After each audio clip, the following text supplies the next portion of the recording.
ومن الصدمة، ولكن ما هذا كانت ردة فعله جيدة أمام برشلونة. خرج بتعادل، أول فريق يعادل برشلونة في ملعبه منذ سنة كاملة، فهذه تحسب. فنفس الشيء ممكن اليوم ردة فعل أتلتيكو بالباو تكون بنفس الطريقة. الملعب كان فارق في 10 دقائق، الملعب كخلية نحل امتلأ وتيبو وهازيج يعني مثل ما ذكرت عرس كروي ضد الفرق الكبيره، خصوصا ضد الفرق الكبيره تشعر ان هناك يعني شحن اكثر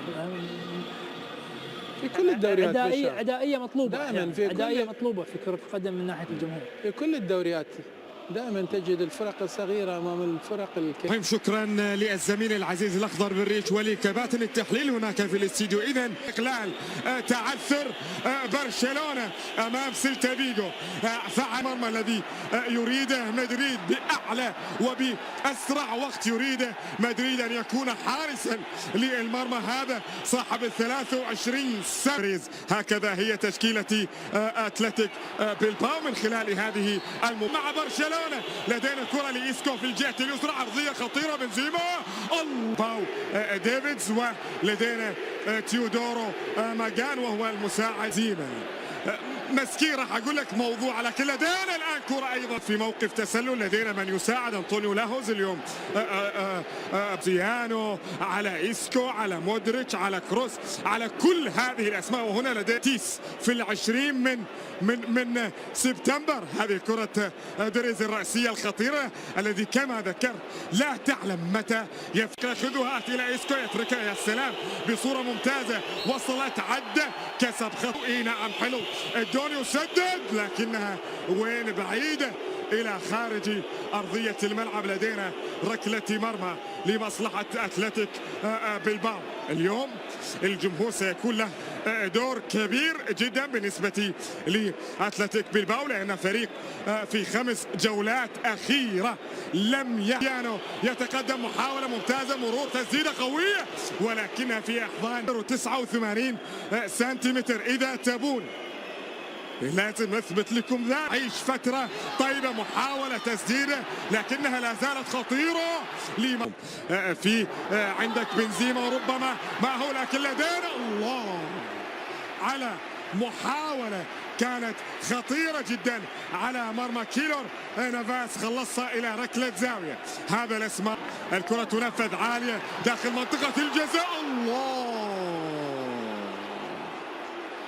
كرة عدت غاية في الخطورة على مرمى ريال مدريد إلى خارج أرضية الملعب. شوف الكرة الماضية لعبت بهذه الطريقة في الجهة اليسرى، يلعب الكرة العرضية خطيرة. هنا لدينا الدور وكرة كريستيانو إلى خارج أرضية الملعب. الظهور الأول، التسديدة الأولى، وربما تستمر. وهل تستمر لعنة السام مامس الجديد؟ لكن شوف هنا الاستلام ممتاز. مرت مشاهدينا على أحداث، شوف لذلك ربما ينظر فقط إلى البطولات.